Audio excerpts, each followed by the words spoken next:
Esto es Una cuestión de reputación, un podcast de Corporate Excellence. Episodios especiales por el 10º aniversario de nuestro informe estrella, Approaching the Future, tendencias en reputación y gestión de intangibles. Bienvenidos a esta nueva edición y nuevo episodio de Una cuestión de reputación. Este episodio es especial porque está directamente relacionado con el estudio que hacemos cada año, Approaching the Future, tendencias en reputación y gestión de intangibles, que este año hace 10 años. Y es especial porque lo que vamos a hacer es entrevistar al panel de expertos de la fase cualitativa del estudio Approaching the Future. Y en esta ocasión, pues contamos con Ángel Pascual Ramsay, que es profesor de Geopolítica y Geoeconomía de SADE Business School, Senior Fellow del Centro de Economía Global y Geopolítica de SADE, y además es profesor de Geopolítica en el curso que llevamos 13 años haciendo con SADE, The Global Chief Corporate Officer. Con él vamos a ver cuál es el contexto geopolítico actual y cómo este contexto está impactando en las empresas, en los riesgos, en las oportunidades, en las cuestiones reputacionales que afectan a las empresas. Bienvenido, Ángel. Es un placer de verdad tenerte aquí con nosotros. Y advierto una cosa que siempre hacemos, y es que estamos grabando este episodio pues en un lugar muy céntrico son las oficinas de la Fundación Corporate Excellence, y de vez en cuando es posible que oigamos sirenas y no tiene ninguna importancia. Entonces, como he dicho antes, bienvenido. Sí, gracias. Y querría empezar pues por un primer bloque que tiene que ver con la geopolítica y el contexto actual, ¿no? Y ahí tirar del hilo de la polarización que hemos visto creciendo en los últimos años, así como las tensiones geopolíticas. Entonces quería saber desde tu punto de vista cuáles son las principales tendencias, ¿no?, que están configurando este escenario global.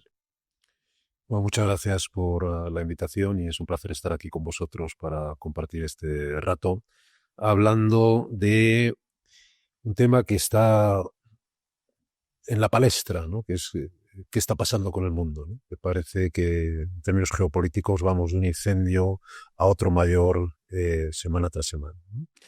Entonces, si me preguntas cuáles son las grandes tendencias, yo creo que quizás la idea principal es lo que a mí me gusta definir como que se han acabado las vacaciones de la historia, ¿no? Nosotros vivimos una época después de la Segunda Guerra Mundial de bipolaridad, donde había dos grandes bloques geopolíticos y aunque estaban ideológicamente enfrentados, paradójicamente había una estabilidad generada por las armas nucleares, la doctrina de destrucción recíproca, y eso dio paso, con la caída del muro de Berlín, a una época también de relativa estabilidad porque la garantizaba el hegemón global, que era Estados Unidos, ¿no? Y esa época está terminando, de hecho ya ha terminado, y hemos entrado ahora en una era de fragmentación geopolítica. Ahora hablaremos, si quieres, un poquito de por qué, pero la realidad es esa. Estamos ya en una era de que a algunos les gusta llamar de multipolaridad, que ya no hay ni dos potencias que garantizan la estabilidad en sus bloques respectivos, ni una que garantiza una cierta estabilidad global, sino que hay varios potencias geopolíticas ascendentes y que configuran un entorno de multipolaridad, aunque para mí una definición más adecuada es casi de apolaridad. ¿Por qué? Porque lo que vemos es una situación de fragmentación en la que realmente nadie está al mando, ¿no? Y lo que se da es un cierto vacío de poder que está generado también porque estamos en un momento de cierto retraimiento de Estados Unidos, que desde luego con Trump se está haciendo muy evidente, pero viene ya de antes de Trump. Incluso empezó con el presidente Obama, continuó en cierta manera con el presidente Biden, que fue intervención en algunos aspectos, pero no en otros, y que está causado por un cambio de actitud en la sociedad americana, que después de varias guerras, en Irak, en Afganistán, hay que darse cuenta que la guerra en Afganistán de Estados Unidos fue la guerra más larga de Estados Unidos, ¿no? Y de la que tienen muy poco que mostrar en términos de logros, pues hay, sobre todo catalizado por la sociedad norteamericana durante la crisis económica, una sensación de que el país tiene que centrarse en sus propios problemas y dejar de ser un actor global, ¿no? Entonces, la combinación de esas dos cosas, el surgir de una nueva serie de potencias geopolíticas que crea una fragmentación y un retraimiento de Estados Unidos como estabilizador global, lo que genera es una situación de un cierto vacío de poder. Y en esa situación de vacío de poder, lo que la historia nos muestra es que surge el conflicto. Y de hecho es lo que estamos viendo a nivel empírico. Tenemos ahora mismo, me parece que es el último recuento, 96 conflictos bélicos activos, que es el mayor número que hay desde el final de la Segunda Guerra Mundial, y eso no nos debería extrañar, porque es lo que uno puede esperar en estas circunstancias de incremento de la competencia geopolítica y sobre todo una situación particularmente peligrosa a lo largo de la historia, que se está empezando a dar otra vez ahora, que es cuando una potencia ascendente empieza a retar a un hegemón establecido, que es lo que estamos viendo en esta era de una potencia como China, necesitando encontrar su espacio y retando a una potencia como Estados Unidos que tiene interés en contenerla. Entonces esas situaciones a lo largo de la historia son particularmente peligrosas porque se da mucha fricción y en ese movimiento de ajuste los conflictos son, si no seguros, sí posibles. Entonces eso es como caracterizaría yo esta nueva situación geopolítica, una situación de fragmentación, de cierto vacío de poder y al albur de eso un incremento del riesgo de conflictos que hay que saber gestionar. Y desde ese punto de vista, ¿no? de pensar un poco en el futuro y con los cambios que has descrito sobre la gobernanza que hemos tenido durante muchos años, ¿hacia dónde crees que va esta gobernanza global? Y cuando hablas de poder, ¿no? Ese poder que está cambiando, ¿de qué manera crees, junto con la gobernanza global, que va a impactar en la vida, en el futuro de las empresas? Bueno, aquí yo siempre me gusta decir que el mundo es como es, no como nos gustaría que fuera. Y un riesgo y un error que se comete a menudo es dejar que lo segundo influya demasiado en lo primero, ¿no? Incluso si uno quiere cambiar el mundo para mejor, eso tiene que partir de un análisis objetivo de cómo son las cosas, ¿no? Entonces, a esta pregunta creo que hay que dar una respuesta un poco realista, ¿no? Es decir, nosotros efectivamente venimos del mundo de la posguerra, donde se creó un orden multilateral de gobernanza global, si lo quieres llamar así. Primero, embriónicamente entre los dos bloques había una serie de acuerdos y tal, y desde luego a partir de la caída del muro de Berlín. Y lo que estamos viviendo ahora es una reconfiguración de ese orden. El nuevo orden, el viejo orden está desapareciendo, ya ha desaparecido, y ahora estamos creando uno nuevo que nadie sabe muy bien cuál va a ser. Pero sí que creo que podemos decir algunas cosas basado en un análisis empírico, ¿no? Y eso vuelve a un poco a lo que decíamos del origen, de por qué hemos entrado ahora en una competencia en una era de competencia geopolítica, de multipolaridad o apolaridad. Y la respuesta es algo que, como tantas cosas en la vida, ahora con perspectiva vemos que es obvio, ¿no? Y por qué no lo vimos venir antes.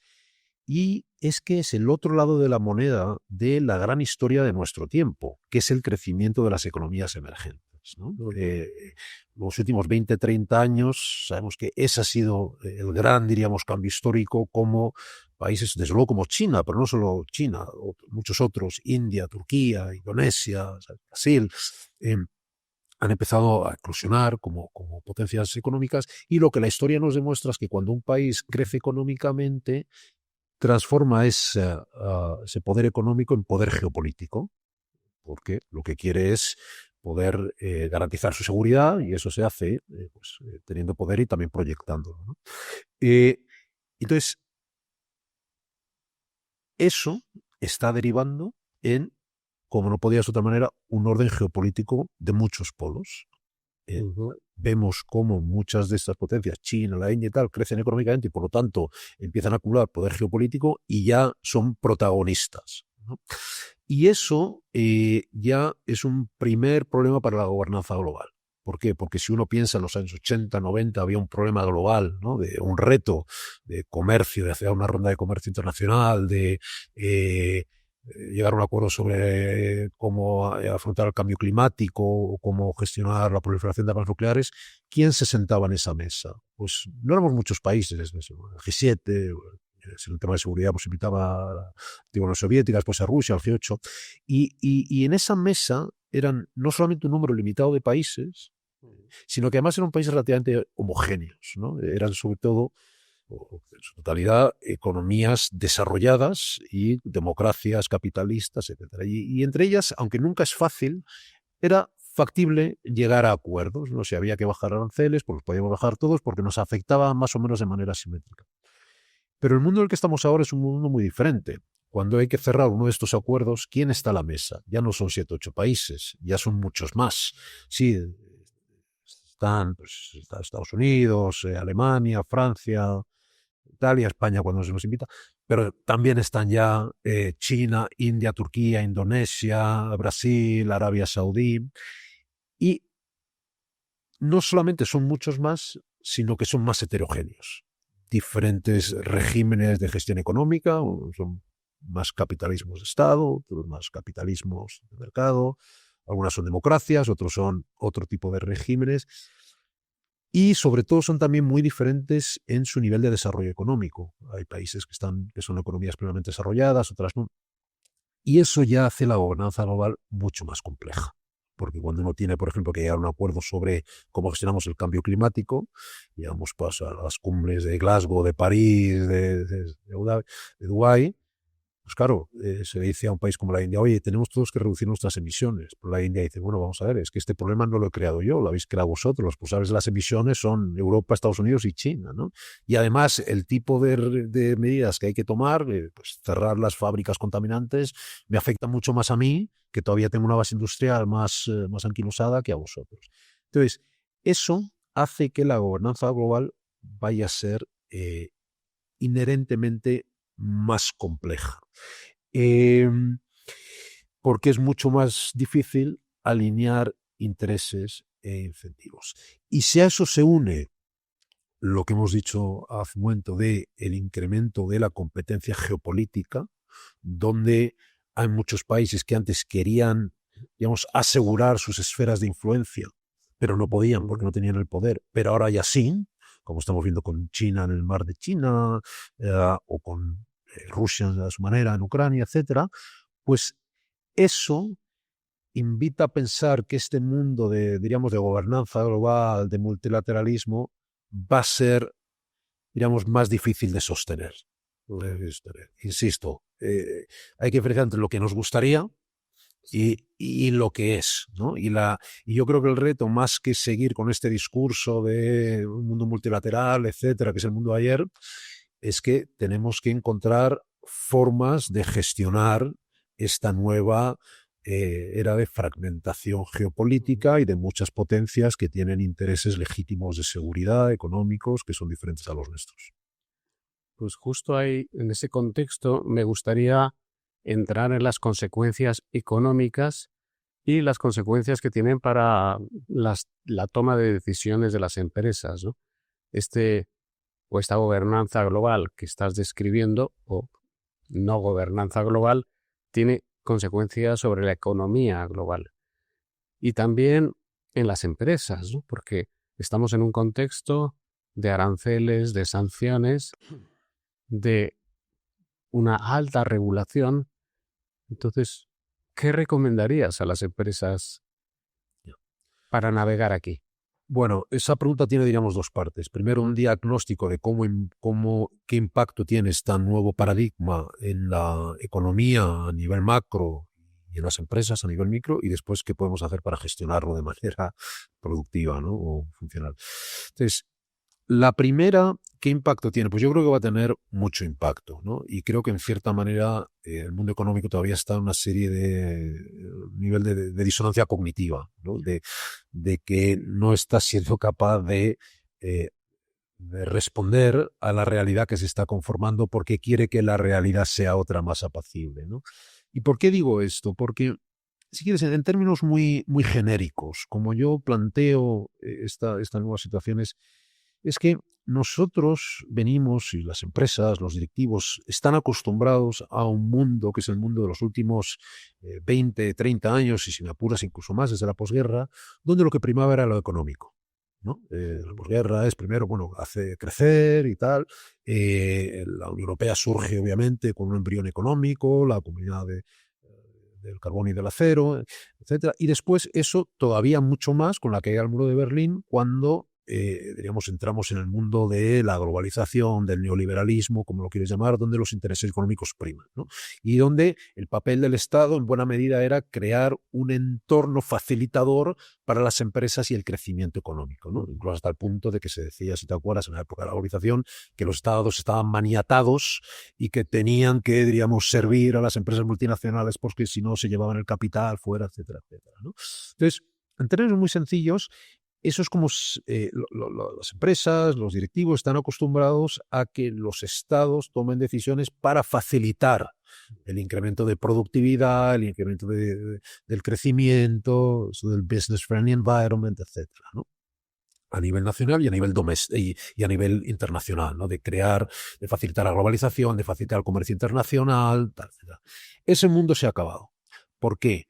Porque en este nuevo contexto de fragmentación geopolítica empieza a pasar algo que, ya te digo, del cual nos habíamos tomado unas vacaciones durante los últimos 60, 70 años, que es que los estados empiezan a tener miedo de que su seguridad no esté garantizada. Y por lo tanto, la seguridad empieza a ser algo que tienen que garantizar. Y sabemos por la historia que cuando hay una tensión entre seguridad y prosperidad, prima la seguridad, porque es el objetivo último y principal de cualquier Estado, garantizar su seguridad. Y entonces lo que vamos a empezar a ver, y de hecho ya lo estamos viendo, es que los Estados ya no van a tener como principal guía de actuación responder a las demandas de las empresas y de la economía para mantener un entorno económicamente, facilitador del crecimiento, sino que van a decir, bueno, aquí, ¿qué es lo que necesito yo hacer para garantizar mi seguridad? Incluso a costa del crecimiento económico. Y esto ya lo estamos viendo. La secretaria de Tesoro anterior, Janet Yellen, que era una señora que había sido antes la presidenta de la Reserva Federal, o sea, una persona muy comprometida con el crecimiento económico, con los mercados y tal, dio un discurso muy comentado en el 2023 en el que dijo: hemos cambiado de era y el objetivo de Estados Unidos ahora es hacer frente a nuestra gran amenaza geopolítica, que es China, y lo vamos a hacer aunque nos cueste económicamente, ¿no? Cuando al presidente Putin le preguntaron: oiga, ¿usted no es consciente del impacto que va a tener en la economía rusa lo de Ucrania? Y dijo: me da igual, porque la seguridad del Estado ruso, que es para lo que está en juego, es más importante que cualquier cuestión económica, ¿no? Entonces, eso obviamente tiene un impacto muy importante a nivel macro y a nivel micro, ¿no? Que a partir de ahora, lo que va a ser el principal objetivo de las acciones de los estados va a ser su seguridad. Y si eso tiene un impacto económico, habrá que subirlo. Lo estamos viendo ahora con el debate, con el gasto en defensa en Europa y tal. Europa se ha beneficiado de lo que se ha el dividendo de la paz durante los últimos, ¿sabes?, en las últimas décadas, de cómo no teníamos que gastar en defensa, pues podíamos dedicar esos recursos a políticas sociales, políticas de crecimiento, etcétera.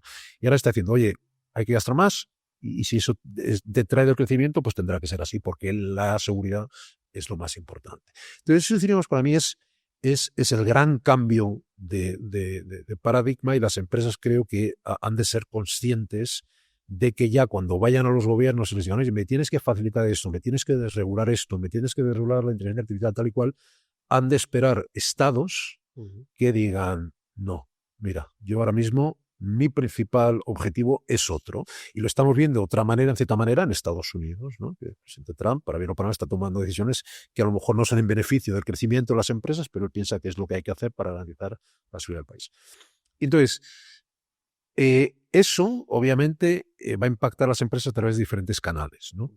Primero va a haber en muchos casos un impacto directo, como hemos visto a través de sanciones, restricciones de acceso a los mercados, aranceles, etcétera. Hay otro canal que es, digamos, una ampliación de eso, que es todo este debate de la guerra geoeconómica, ¿no? Desde la utilización de instrumentos, que esto es hace mucho tiempo que viene siendo ya así, que en un contexto de incremento del riesgo geopolítico, de incremento del riesgo de conflicto, pero de presencia de armas nucleares, los estados cada vez tienen más inclinación a utilizar herramientas económicas, financieras, comerciales para articular este conflicto. Y claro, el problema es que las empresas se ven muy fácilmente pilladas en un fuego cruzado, ¿no? Incluso si a ti a lo mejor no te han afectado directamente o las sanciones no estaban dirigidas exactamente a ti, ¿no? Vimos aquí Inditex, que tenía en Rusia uno de sus principales mercados de crecimiento, llega la invasión de Ucrania y al poco tienen que un poco mal vender sus tiendas ahí, con un impacto de 2.000 millones de euros en su negocio, y no había habido una sanción que estuviera directamente orientada a Inditex, pero las sanciones que se pusieron a muchos de los proveedores o bancos con los que ellos operaban hacían su modelo de negocio en Rusia ya inviable, ¿no? Y el tercer factor, un tercer factor a través del cual esto va a impactar en la economía, a nivel macro, es el impacto que va a tener la globalización, ¿no? Porque obviamente la combinación de dos factores que ya hemos identificado, que es una gobernanza global cada vez más complicada, incluida la gobernanza económica global, ¿no? Estamos viendo que es cada vez más difícil cerrar acuerdos económicos globales, dicho al contrario, está surgiendo una nueva era de aranceles, el riesgo de guerras comerciales, ¿no? Y la utilización de estos instrumentos de geoeconomía para articular esta competencia geopolítica hace que la globalización sea cada vez más complicada porque genera incertidumbre, hace más vulnerables a empresas que están internacionalizadas, etcétera, ¿no? Entonces, yo creo que eso es un poco el diagnóstico. ¿Qué pueden hacer las empresas? Bueno, pues yo creo que las empresas tienen que hacer tres cosas. Lo primero es tomar conciencia de la situación en la que estamos, ¿no? Que todavía quizás tenemos bastante que avanzar en eso, ¿no? Tenemos todavía una era en la que los temas geopolíticos eran algo que, leo el Economist una vez a la semana, o me tomo como un día cada 6 meses con alguien que sabe un poco de esto y que me cuente y tal. No, yo creo que eso ya nos tienen que tomar conciencia de que esto ya es importante y que afecta a la cuenta de resultados, ¿no? Hay estimaciones de que la guerra en Ucrania ha tenido un impacto de más de 100.000 millones de euros para las empresas europeas, ¿no? Eso me lleva a una segunda conclusión, y es que lo que las empresas tienen que hacer es que tienen que profesionalizar esta función, ¿no? Tienen que, ya no vale decir, oye, voy a pedirle a menganito, fulanito, que me dé su opinión sobre esto, ¿no? Igual que a uno no se le ocurriría encomendar su planificación financiera a su director de marketing o encomendarle los asuntos legales a su director financiero, pues es lógica que estos temas del impacto geopolítico en la empresa tienen que ser llevados por gente que conozca estos temas y que sean capaz de entender el impacto y diseñar una respuesta que sea adecuada al mercado y a la naturaleza de esa empresa, ¿no?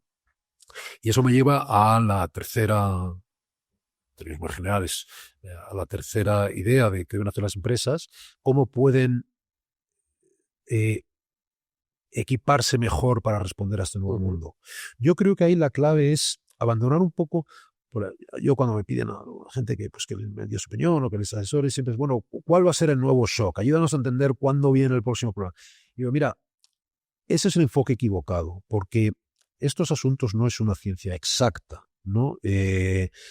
Como digo yo siempre, si al señor Putin hubiera dado un ataque al corazón el día antes de la invasión de Ucrania, pues no hubiéramos tenido guerra en Ucrania, hubiéramos tenido sanciones, etc. Entonces, hay una serie de factores estructurales que están detrás de esto que podemos identificar y que nos pueden ayudar a predecir, pero hay un elemento de agencia, del papel de los seres humanos y de las sociedades que no es susceptible de predecir. Entonces, yo creo que la gestión de esto no viene tanto por la vía de la predicción, sino por la vía de la resiliencia. ¿Qué pueden hacer las empresas? Pues es dotarse de resiliencia, que yo creo que es un término un poco abusado hoy en día, pero que en este contexto sí que es realmente adecuado, ¿no? Tienen que dotarse de capacidades en todas las funciones de la empresa, en el ámbito financiero, en el ámbito organizativo, en el ámbito de sus cadenas de suministro, de sus cadenas de distribución, en su ámbito reputacional, para que cuando venga un shock geopolítico de este tipo, y no sabemos muy bien cuándo y dónde va a venir, pero sabemos que va a venir, pues puedan responder de manera adecuada y mejor que sus competidores y por lo tanto tener una ventaja competitiva al hacerlo. Pues justo, Ángel, quería ahora abordar este último concepto que has utilizado, ¿no? Las consecuencias reputacionales. Y simplemente pensando en un sentido muy amplio, porque reputación está muy relacionada con confianza. Los seres humanos necesitan de la confianza para tener relaciones personales, familiares, comerciales, institucionales. Entonces, pensando en las consecuencias reputacionales para las empresas, ¿qué crees que deberían de hacer? Bueno, esa es una muy buena pregunta. Una buena pregunta porque creo que el ámbito reputacional es uno de los ámbitos en los que las empresas más inteligentemente van a tener que responder a este nuevo cambio de paradigma. ¿Por qué? Porque lo que estamos viendo, y llevamos ya tiempo viéndolo, es la eclosión de un mundo más diverso y más heterogéneo, donde si una empresa quiere perseguir el crecimiento, tiene que ir a países muy diferentes de los nuestros, ¿no? Eso es diferente al mundo de los años 80, los años 90. Si eres una empresa española que querías internacionalizarse, pues tenías que ir pues, a países relativamente similares a los tuyos. El mercado natural era pues, irse a Alemania, irse a Francia, irse a Italia, quizás a Estados Unidos, y aunque diferentes serán pues, democracias, economías de mercado, occidentales, etc. Hoy en día, si quieres perseguir el crecimiento, pues te tienes que ir a sitios diferentes. Te tienes que ir a China, te tienes que ir a India, te tienes que ir a Turquía, te tienes que ir a Indonesia, te tienes que ir a Arabia Saudí, etc., ¿no? Y además ahora, como hemos dicho, en un entorno que estos países ya tienen una cierta autonomía estratégica. No es ya como antes, donde ibas un poco diciendo, mira, estas son las formas en las que nosotros hacemos las cosas y como necesitas nuestro dinero, pues tienes que adecuarte. Ese mundo ya se ha acabado. Entonces, tenemos que ir a sitios diferentes de los nuestros. ¿Y eso qué implica en términos de identidad corporativa, de marca, de reputación? Pues yo creo que implica 2 o 3 cosas. Primero, desarrollar la capacidad de la empatía, ¿no? De entender esos otros países.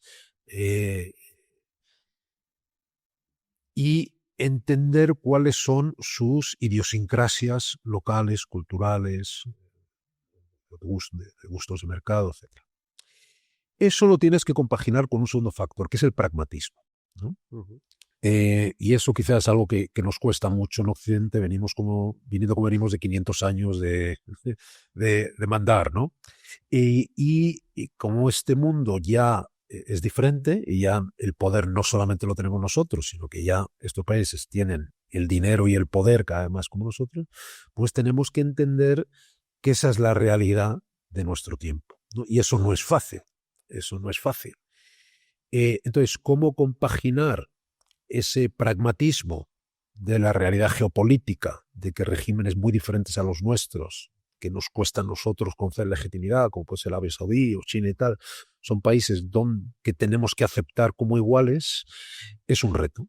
Es un reto y yo no tengo una solución fácil, porque efectivamente en Occidente tenemos los valores que tenemos porque nuestra historia nos ha enseñado el riesgo de abandonarlos, ¿no? La importancia de construir sistemas políticos, incluso económicos, basados en las ideas de libertad, de respeto a los derechos individuales, de libertad de expresión, etcétera, etcétera. Y cuando vamos a regímenes políticos que no tienen esos valores, pues tenemos una genuina preocupación de darles legitimidad como iguales. Pero la realidad geopolítica de nuestro tiempo es que lo son. Entonces hay que ir con una combinación de empatía y de pragmatismo, y ahí cómo combina uno esa necesidad de pragmatismo con mantenerse fiel a los valores de uno, pues es algo que cada empresa tiene que navegar y no hay una solución fácil. Y lo que sí que está claro que las empresas tienen que hacer es alinear su estrategia de identidad corporativa con las realidades de su modelo de negocio. Es decir, si tú eres una empresa que por tu modelo de negocio necesariamente necesitas estar en China, pues tienes que tener un discurso de identidad corporativa que sea compatible con esa situación. Y a lo mejor has de tener cuidado con pues hacer bandera de la defensa de determinados valores que a lo mejor aquí en Occidente son centrales, pero en China no. Entonces, creo que en este nuevo mundo heterogéneo, diverso, las empresas tienen que tener la inteligencia de entender esta heterogeneidad, de alinear su identidad corporativa, su marca, su reputación con el modelo de negocio y dónde les obliga a estar y qué les obliga a hacer ese modelo de negocio, y hacer eso compatibilizándolo con los valores, ¿no? Y triangular eso no es fácil. Y yo creo en cierta manera pasa por una estrategia que responde a las idiosincrasias locales de los mercados locales, pero sin olvidar los valores centrales a los cuales que definen la identidad corporativa de esa empresa. Y no es fácil, pero yo, como soy académico, pues me permito el lujo de poder plantear el problema y les dejo a los empresarios que lo implementéis. Bueno, y de hecho está directamente relacionado con lo que dijiste hace un momento, con la capacidad de empatía y de escucha de cuáles son las expectativas que tienen las empresas entre sus diferentes grupos de interés, con un eje central, ¿no? Que es los valores, la identidad de esa empresa, lo que sería, digamos, lo que delimita lo que puede ser una línea roja a cruzar o a no cruzar. Entonces creo que es muy importante que las empresas definan cuáles son esos valores core, diríamos centrales, que no van a abandonar, pero que después tengan de cierta manera esa flexibilidad de adecuarse a la realidad del tiempo en que vivimos. Muy bien, Ángel. Oye, pues muchísimas gracias por compartir tu visión sobre el contexto geopolítico, sobre los desafíos reputacionales y el papel de las empresas, bueno, pues en este nuevo mundo que has dibujado y que estamos viviendo. Por lo tanto, estamos muy agradecidos por esta aportación que es enormemente valiosa, tanto para nuestro podcast de Una cuestión de reputación, pero también para el análisis del informe que vamos a hacer este año de Approaching the Future, Tendencias en Reputación y Gestión de Intangibles, que presentaremos a finales del mes de mayo. A todos los que nos escuchan, muchísimas gracias por acompañarnos en este nuevo episodio de Una cuestión de reputación, que, como he dicho antes, va a nutrir el análisis que vamos a hacer en el estudio que hacemos cada año y que este año tiene su 10º aniversario, Approaching the Future, Tendencias en Reputación y Gestión de Intangibles. Invito a todos a entrar en nuestra página web precisamente para obtener más información tanto de este podcast como del estudio Approaching the Future. Muchísimas gracias.